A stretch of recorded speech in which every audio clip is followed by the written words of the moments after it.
नमस्कार। आज के इस शानदार एक्सप्लेनर में हम भारत के सबसे बड़े और दिलचस्प राज्यों में से एक उत्तर प्रदेश की एक अनूठी यात्रा पर चलने वाले हैं। हम यूपी के उस विशाल नॉलेज वॉल्ट को डिकोड करेंगे जो सिर्फ नक्शे की लकीरों से नहीं बल्कि वहाँ की अद्भुत कला, साहित्य और प्रशासनिक ढांचे से बना है। तो चलिए बिना किसी देरी के इस रोमांचक और जानकारी से भरे सफर की शुरुआत करते हैं।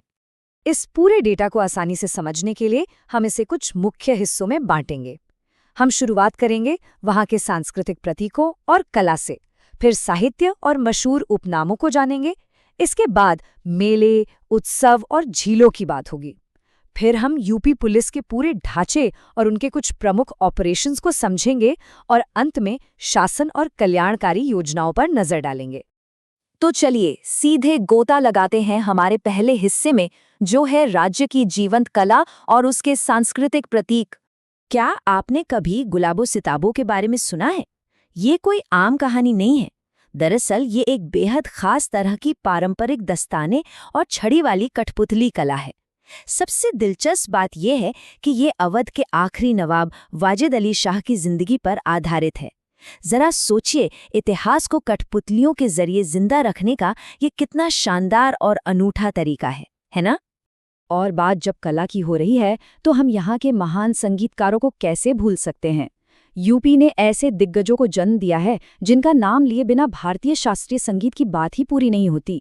बांसुरी पर हरिप्रसाद चौरसिया जी का जादू, उस्ताद बिस्मिल्लाह खान की रूहानी शहनाई, पंडित रविशंकर जी का मन मोह लेने वाला सितार और पंडित किशन महाराज की तबले पर वो जादुई थाप। ये सिर्फ नाम नहीं है, ये अपने आप में संगीत के पूरे संस्थान हैं। अब हम कला से थोड़ा आगे बढ़ते हैं और बात करते हैं साहित्य और उन नामों की जिन्होंने इतिहास रच दिया। अब जो बात वाकई में सबसे दिलचस्प है वो ये कि अक्सर महान लेखकों के असली नाम उनके उपनामों के पीछे छिप जाते हैं।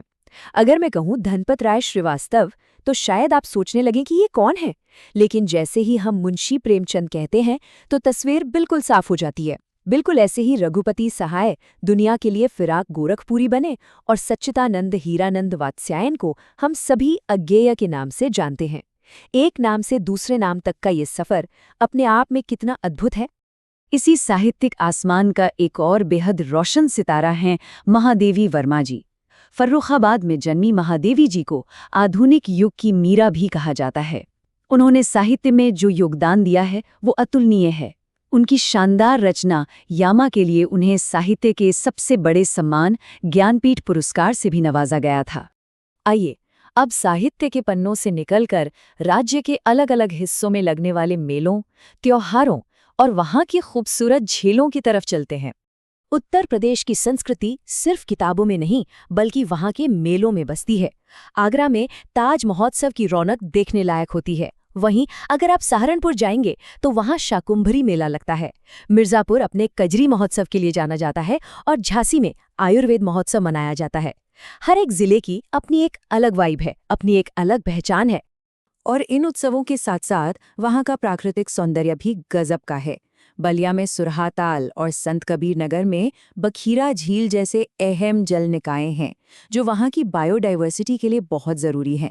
इटावा में आपको सरसई नावर झील मिलेगी, लेकिन जो सबसे ज़्यादा ध्यान खींचता है वो है सोनभद्र का गोविंद वल्लभ पंत सागर। आपको बता दूं, ये पूरे राज्य की सबसे बड़ी कृत्रिम यानी आर्टिफिशियल झील है। चलिए अब हम अपनी इस यात्रा के अगले पड़ाव पर चलते हैं, जो इस विशाल राज्य की रीढ़ है, यानी यूपी पुलिस का ढांचा। अगर हम इतिहास के पन्ने पलटें तो इस आधुनिक पुलिस फोर्स की शुरुआत 1861 में पुलिस अधिनियम लागू होने के साथ हुई थी। इसके ठीक 2 साल बाद 1863 में उत्तर प्रदेश पुलिस की आधिकारिक तौर पर स्थापना हुई। समय के साथ इसमें कई बदलाव आए, जैसे 1997 में एक बड़ा कदम उठाते हुए पुलिस ट्रेनिंग स्कूल का नाम बदलकर doctor BR Ambedkar police academy कर दिया गया। अब यहाँ आपके लिए एक छोटा सा ट्रिविया है। जरा सोचकर बताइए, इतने लंबे इतिहास वाले इस पुलिस बल को देखते हुए क्या आप अंदाजा लगा सकते हैं कि पूरे देश का सबसे पहला पुलिस म्यूजियम यानी पुलिस संग्रहालय आखिर किस शहर में बनाया गया होगा? इसका सही जवाब है गाजियाबाद। जी हाँ, ये फैक्ट अक्सर लोगों को हैरान कर देता है। भारत का सबसे पहला पुलिस संग्रहालय गाजियाबाद में ही स्थापित किया गया था। किसी भी बड़े संगठन को एक स्पष्ट विजन की जरूरत होती है। यूपी पुलिस का वो विजन उनके इस ऑफिशियल मोटो में बिल्कुल साफ झलकता है, सुरक्षा आपकी, संकल्प हमारा। ये महज कुछ शब्द नहीं है, बल्कि ये वो कोर फिलॉसफी है जो जनता की रक्षा करने के उनके अडिग संकल्प को दर्शाती है। और ये स्ट्रक्चर कितनी बेहतरीन तरह से डिजाइन किया गया है, इसे आप पीएससी यानी प्रांतीय सशस्त्र कांस्टेबुलरी के इस विभाजन से समझ सकते हैं। प्रशासनिक काम को आसान और तेज बनाने के लिए इसे 3 जोन, 7 सेक्टरों और 33 बटालियनों में बांटा गया है। मतलब अगर कोई इमरजेंसी आती है तो बिना वक्त गवाए तुरंत एक्शन लिया जा सकता है। ढांचे को समझने के बाद अब बात करते हैं जमीन पर होने वाले काम की। देखते हैं कानून व्यवस्था बनाए रखने के लिए कौन से प्रमुख अभियान चलाए जा रहे हैं। आज के डिजिटल दौर में तकनीक एक बहुत बड़ा टूल है। ऑपरेशन त्रिनेत्र इसका एक परफेक्ट उदाहरण है। इसका मुख्य मकसद पूरे इलाके में सीसीटीवी नेटवर्क का बड़ा जाल बिछाना है। इस डिजिटल सर्वेलेंस का सीधा फायदा ये है कि अपराध पर बेहतर लगाम लग सके और अपराधियों की तुरंत पहचान हो सके।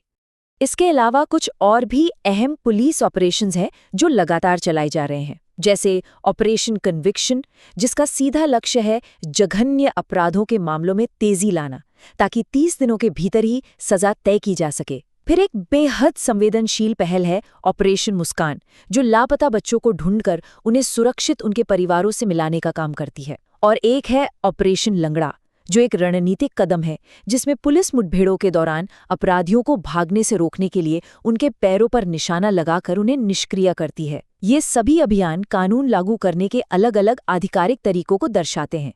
और अब हम इस एक्सप्लेनर के आखिरी लेकिन सबसे अहम हिस्से पर आ गए हैं, शासन और लोगों के लिए चलाई जा रही कल्याणकारी योजनाएं। प्रशासन सिर्फ कानून व्यवस्था तक सीमित नहीं है, समाज को ऊपर उठाना भी इसकी जिम्मेदारी है। जैसे संत रविदास शिक्षा प्रोत्साहन योजना को ही ले लीजिए। इसका उद्देश्य पंजीकृत निर्माण श्रमिकों के बच्चों को बिल्कुल मुफ्त व्यावसायिक शिक्षा देना है। वहीं मुख्यमंत्री सामूहिक विवाह योजना के तहत आर्थिक रूप से कमजोर वर्गों की महिलाओं की शादी के लिए 1 लाख रुपए की आर्थिक मदद दी जाती है। ये योजनाएं सीधे तौर पर जरूरतमंदों की जिंदगी बेहतर बनाने का प्रयास हैं। अब इन सब प्रशासनिक बातों के बीच मैं आपको एक बहुत ही मज़ेदार और टेस्टी फैक्ट बताता हूँ। साल 2025 में राज्य की राजधानी लखनऊ ने दुनिया भर में अपना डंका बजाया। अपने शानदार और जायकेदार खानपान की वजह से लखनऊ को क्रिएटिव सिटी ऑफ गैस्ट्रोनॉमी की ग्लोबल मान्यता मिली है। मतलब बात विकास की हो या नवाबों वाले स्वाद की, यूपी हर जगह अपनी छाप छोड़ रहा है। इस विश्लेषण को खत्म करने से पहले साल 1947 पर एक नज़र डालना बहुत ज़रूरी है। हम सब जानते हैं कि ये आज़ादी का साल है, लेकिन उत्तर प्रदेश के लिए ये एक और बड़ी वजह से खास है। इसी साल श्रीमती सरोजनी नायडू राज्य की पहली राज्यपाल बनी थी, और सिर्फ इस राज्य की नहीं, बल्कि स्वतंत्र भारत के किसी भी राज्य की पहली महिला राज्यपाल बनने का ऐतिहासिक गौरव उन्हें ही हासिल है। तो इस पूरी जर्नी के बाद एक सवाल उठता है, जब हम किसी क्षेत्र के इस तरह के छोटे छोटे डिटेल्स को समझते हैं, चाहे वो वहाँ की कला हो, साहित्य हो या प्रशासन हो, तो क्या इससे उस राज्य के भविष्य को लेकर हमारा नज़रिया पूरी तरह से नहीं बदल जाता? ये सिर्फ कुछ फैक्ट्स नहीं हैं, ये उस राज्य की असली पहचान है। आप इस बारे में क्या सोचते हैं? इस पर ज़रूर विचार कीजिएगा। आज के इस एक्सप्लेनर में हमारे साथ जुड़ने के लिए बहुत बहुत शुक्रिया। सीखते रहिए और एक्सप्लोर करते रहिए।